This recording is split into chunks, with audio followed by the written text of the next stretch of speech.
From Delaware's most award-winning radio news team, this is WDEL Video News. Here's Chris Carl. Among Delaware's top stories for Tuesday, May 22nd, Brandywine school officials continue crunching the budget numbers. Meantime, the state takes a look at its pocketbook and celebrating 50 years at Hagley. Here are the details. Officials in the Brandywine School District want to make sure you have a clear picture of the upcoming operating referendum. WDEL's Curtis Gray reports.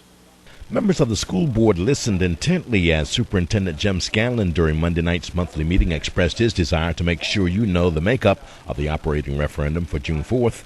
Even if the referendum passes, you can expect over $1 million in cuts over 3 years. While it is an important part of the referendum, Scanlon says a delay in full-day kindergarten is part of the necessary reductions. We're not going to start it in fall of next year.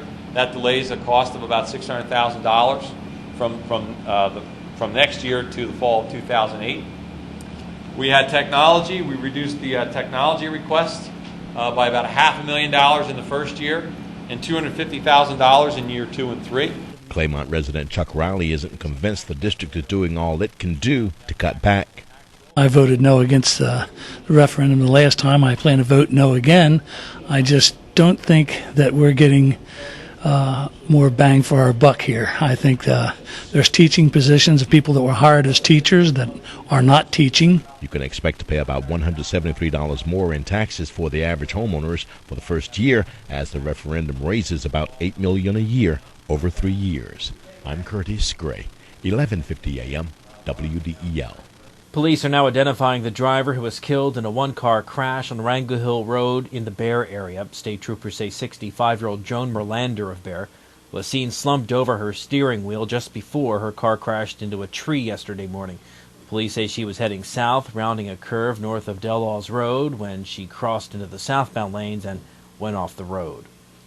State revenue forecasters give budget writers a little more money to work with as they put together next year's state budget. WDEL's Carl Konevsky reports. As members of the Joint Finance Committee work on the state's operating budget for fiscal year 2008, the Delaware Economic and Financial Advisory Council has identified an additional $3 million for lawmakers to use. State Finance Secretary Richard Cordry says DFAC lowered estimates from personal income tax by almost $61 million, a cut that doesn't carry the impact it did when PIT made up half the state's income. Abandoned property and also lottery coming in that's bringing in considerable dollars, so that it does not hit us as hard due to the fact that PIT is down as it would have done years ago. Certainly it hurts because it is our major source, but certainly we have a couple of the others that are picking up the slack of what they've lost. Should members of the General Assembly approve the proposed cigarette tax, the state would see an estimated $42 million in new revenue.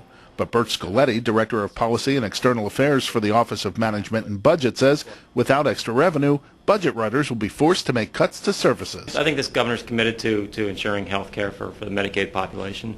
I think certainly we would not want to look at employee layoffs or anything like that, but other than that, I think everything's pretty fair for consideration. Reporting from Buena Vista, I'm Carl Konevsky, 1150 AM, WDEL.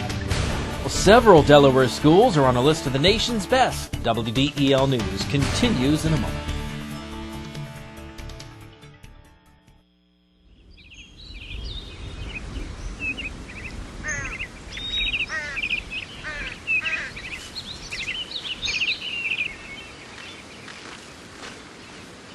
As you look for your college experience, make sure you look at Wilmington College, your key to success.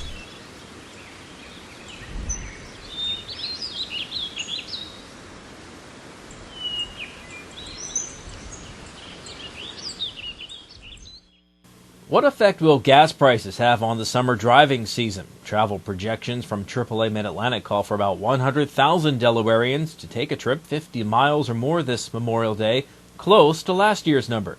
AAA is expecting just over 38 million car travelers nationally, while just over 4 million are choosing to travel by air. Both those numbers are up over 1% from last year.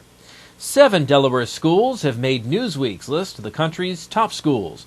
The schools are ranked based on the number of students taking advanced placement and similar tests, divided by the number of graduating seniors, which gives a more accurate picture of school quality than test scores.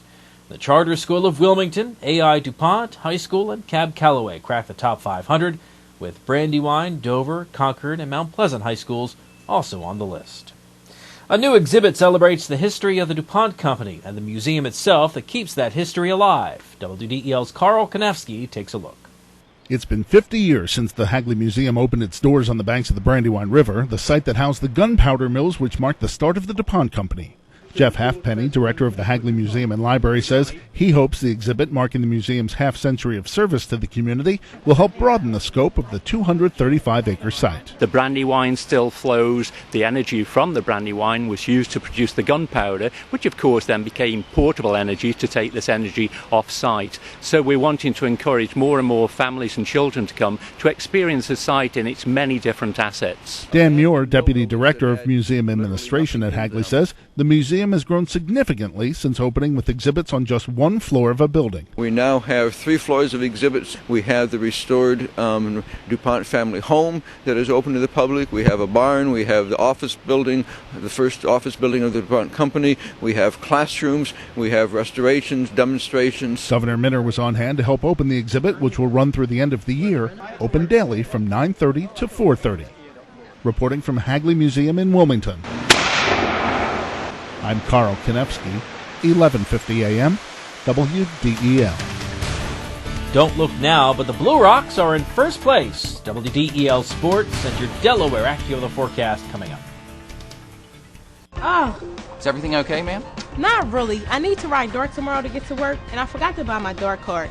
I guess I have to find a ride. Well, you certainly come to the right place. Didn't you know that Acme now sells dark cards and paratransit multi-trip cards? No, where? They're available at our customer service desk. Getting you there now starts at your 12 Delaware neighborhood Acme markets. Dart and Acme have joined in partnership to be your one-stop shopping place for both groceries and Dart cards. It's now easier and more convenient than ever to pick up your Dart cards with Acme. I'm Peter MacArthur. I'm Melanie Armstrong, and here are Delaware's top stories at the top of the hour. The most complete coverage of the news that matters in Delaware. Every weekday morning, 5:30 till 9 on 1150 AM WDEL. In WDEL Sports, the Phillies didn't play last night, but they were busy, raising a record $720,000 for ALS research at their annual carnival. The Phils start a 6-game road trip tonight against the Florida Marlins. Cole Hamels going to the mound for the Phils against Scott Olson. You can hear the action on WDEL. Coverage starts at 6:30. And the Blue Rocks have gone from worst to first. WDEL's Sean Green has more from last night's win over Potomac.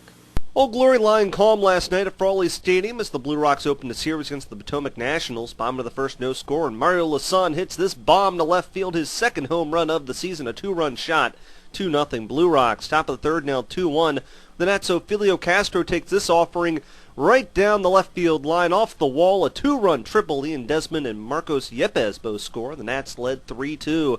Bottom 5 were tied at 4 when Kia Kaiahui hits this one into the calm night, just inside the foul pole, his 6th of the season.